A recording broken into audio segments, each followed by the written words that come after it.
If you have big goals but keep postponing them, this video is for you because you're losing battles each day against yourself and your future. Procrastination is less about laziness than it is about you knowing what needing to be done and reacting to discomfort in a very productive way. If you never get a handle on this, you will never accomplish things that you truly want in your life. Hi, my name is Jason Ellinger. I'm the CEO of Taika Translations. We're a multi-million-dollar translation and digital services company.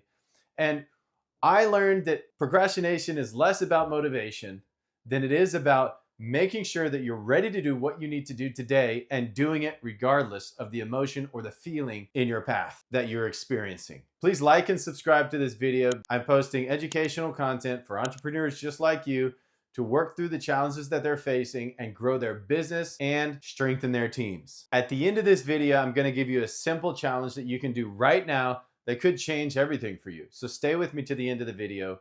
And please, again, like and subscribe, and we'll get into the content. First of all, we have to identify what the enemy is. Craig Rochelle says, if you can't define it, you can't defeat it. So your real enemy is your own mind. Craig Rochelle says, if you can't defeat it, you can't define it. And he's specifically talking about thoughts in your head that you allow to live there. How do you overcome this? Because your mind constantly wants to keep you in this state of comfort, of non-disruptive, peaceful existence.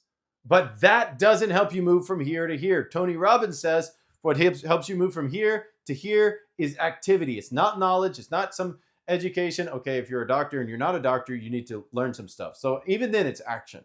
You have to learn it and then practice it and then go be a doctor, right? But for the rest of us entrepreneurs in the marketplace, we have to take action that causes a series of other things to happen over time, creating a system of productivity. So what you have to do in this first step is change your response to discomfort. You have to stop waiting until you feel like doing something in order to do it. You have to do it because it's necessary. It's necessary for you to survive, because it's necessary for you to survive and hit your goals. Hitting your goals is part of your survival, part of you living your fullest and most influential life. And it has to become that urgent. And that has to be more uncomfortable. Not achieving it has to become more uncomfortable than the work that it takes to get to it. You have to recognize the patterns that cause delay. And this happens in everybody's life, including mine. There are patterns in our life that we get into, and it causes us to delay doing something that is necessary in order to accomplish the thing, the goal, the task, the financial activity. So you have to recognize the triggers that cause you to stop, and then you have to put a barrier between yourself and that trigger. If you have a financial goal and you're working towards it, maybe you need to cut up all your credit cards. Actually, I recommend doing that anyways because I don't believe using debt. But in any case, maybe you need to have a separate debit card so that you don't spend all the money in your account. You pull the money out and you put it in an account where your spending account and your separate account, you have it there, and there's no more money in there that you can overspend so that you hit your financial goal. Maybe it's something just like that, where you create a barrier or create a step in between you or being able to go outside the bounds of what's going to take to get you where you want to go. Only you know those behaviors, and they're different for each and every person. Maybe a friend or a spouse can help you identify those behaviors, but you have to identify them nevertheless. That way you can, just like Craig Rochelle said, you can defeat what you defined. So the last thing you can do in this section is use the 5-second rule. When you catch yourself leaning towards or inclining to procrastination, start.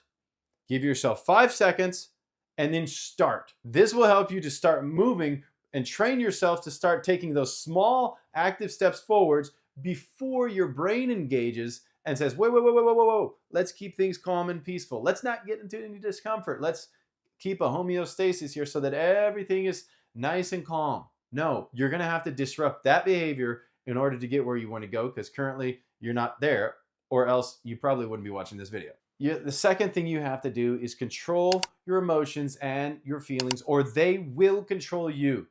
This is something that I have had to deal with extensively in my life, because your brain deceives you all the time. It tells you you're tired when you're actually just bored. And it makes you feel like you need to rest when you actually just need some momentum. And there's, like, just the other day, I was downstairs, I was sitting on my couch, I was looking at I don't know, YouTube probably, watching something. And I knew in the back of my mind that I need to go do a task for my solar system to make sure that it is working productively.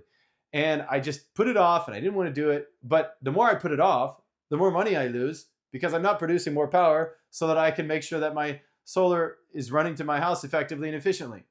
And I was like, okay, Jason, just get your butt up and go do the thing. And so I just got my butt up and went and did the thing. And after I was like, actually, it took me about an hour and a half to get this done, but it will save me so much money and it will save me so much happiness because I just really enjoy producing power from solar. And it's a lot of fun. And I just, I enjoy those technical things. So instead of just sitting there, I got up, I went out, I did the task. I not only saved money, probably even got a little bit of exercise, but I accomplished the thing that I wanted to because instead of letting my brain engage, it's like, just lay on the couch, just be comfortable because you've had a hard week, you've done a lot of work, and you did enough and you don't need to do that. Well, I did enough, but if I did this thing, I would actually achieve something that would actually make me help me be a little bit less unhappy about my solar system not working to its full potential. So I went to do that, and now I get that benefit. So, but how do you really take control of your emotions and your feelings? Because you have to realize that emotions and feelings, they lie. They're there for a purpose, but they lie to you. Before I go running, a lot of times I do not want to go running. And my emotions, they are not inclined to, let's go run for the next hour and a half. No, they're like, oh my gosh, I have to run. No, I go running because it's going to make me healthier and stronger, and I'll hopefully be able to see my grandchildren one day. And that's a huge motivator for me. So you have to control your emotions and put them in check so that they don't control you, because a life lived on pure emotion is one that is a roller coaster and it never stops. And all we know about roller coasters, there's a lot of ups and downs and a whole lot of noise along the way. But when you get back to the exact same station where you were and you get off. You just get on, go through all this crazy stuff and get off. Of course, you have a lot of fun doing it. I love roller coasters. I'm a big proponent of roller coasters. But anyways, you start where you stopped. And that's no productivity if you're a business person or if you're actually trying to make progress towards your goals. So you have to train your mind to act without emotion. A soldier, he trains himself. They train and train and train and train. So they just act.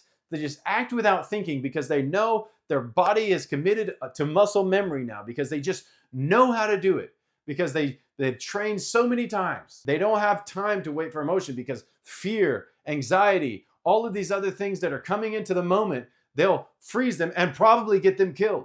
So they must act in the moment now. And you must do the same if you want to prosper above where you are right now. This is one of the necessary mechanisms in order to get out of a condition of procrastination into a condition of prospering. So the second thing in the area of controlling your emotions is you have to build a system.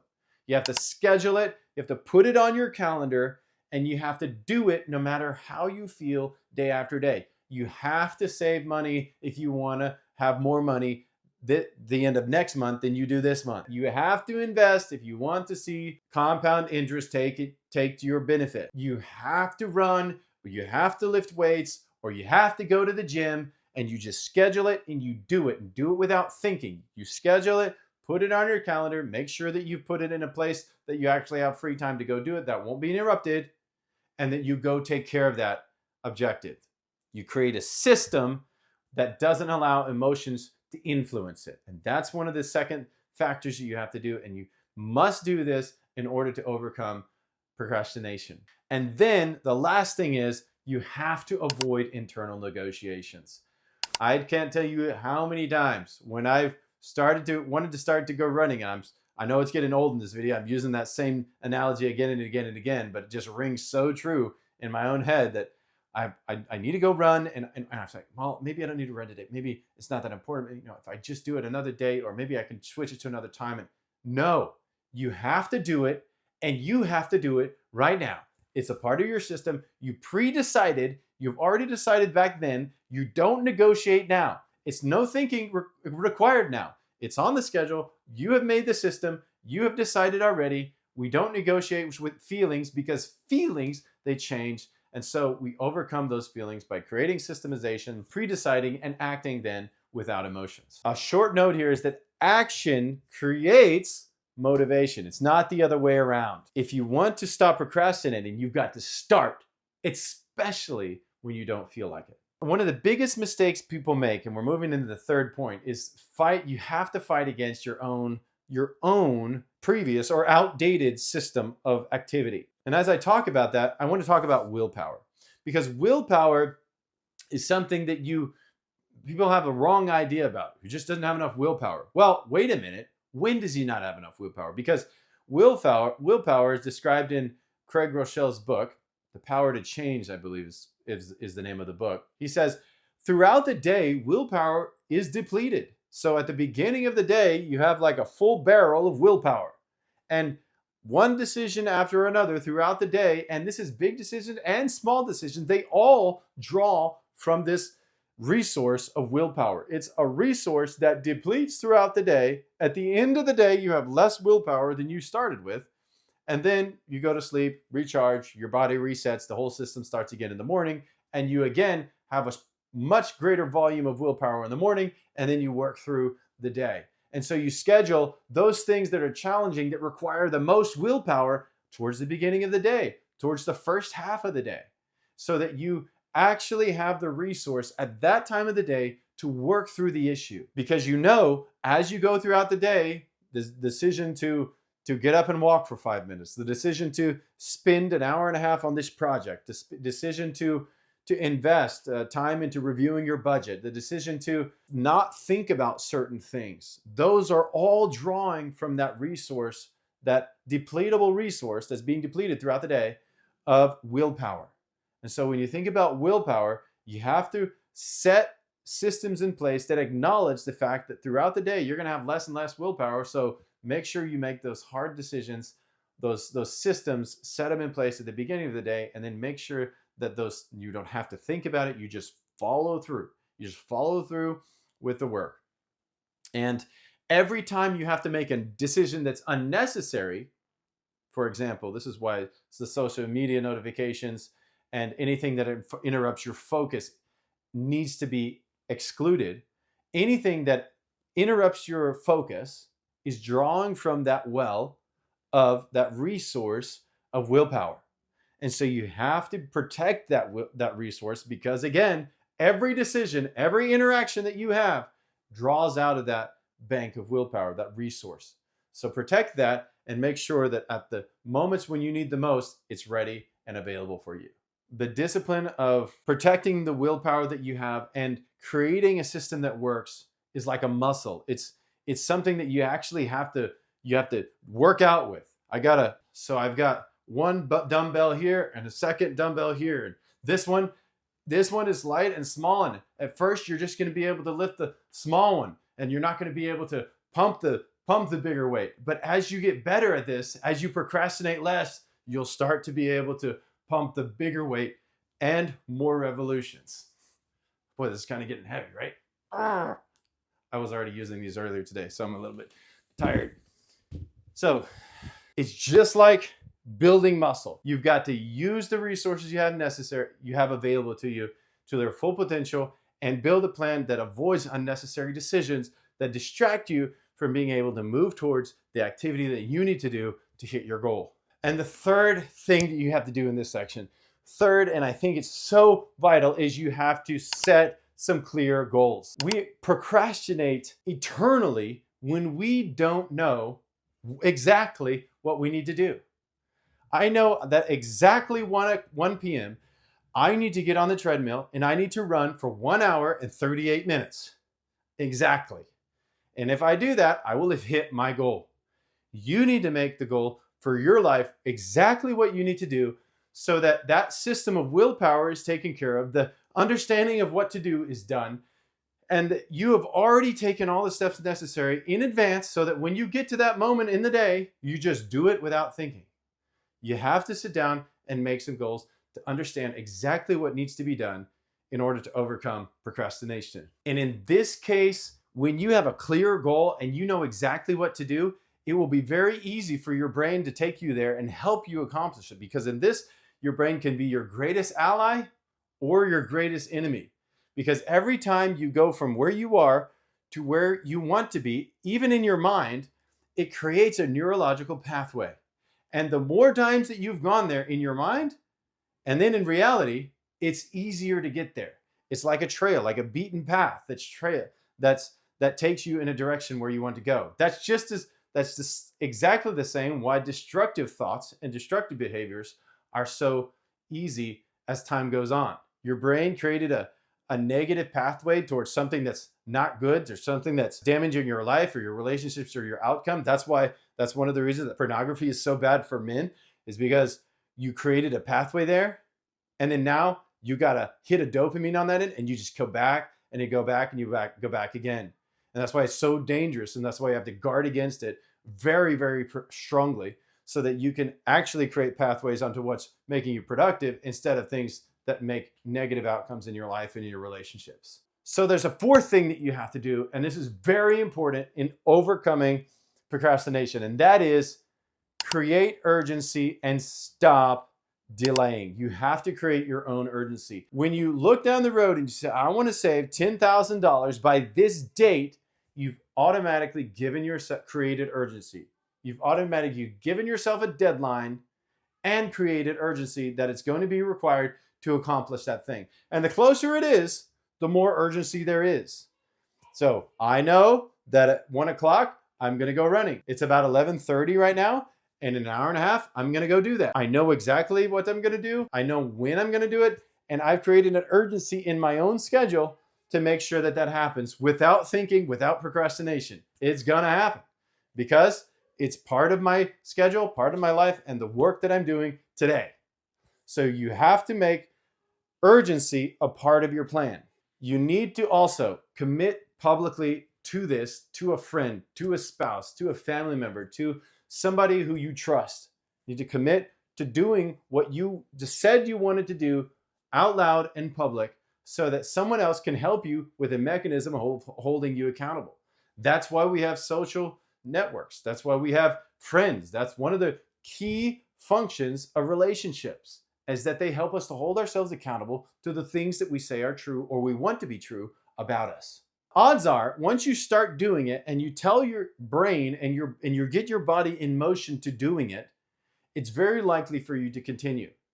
For many years, I was a very weak reader. I didn't read a lot because I just didn't like reading. All of my grade school years and through high school, I only read the bare minimum, what I had to.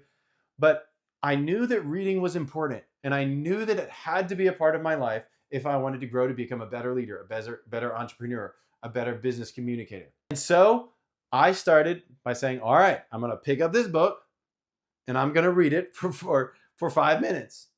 And more often than not, I would find myself sitting there for 30, 45, an hour and a half, reading through the pages of that book, because now my brain is engaged. Now my activities are focused, and I'm working towards a goal that I want to achieve.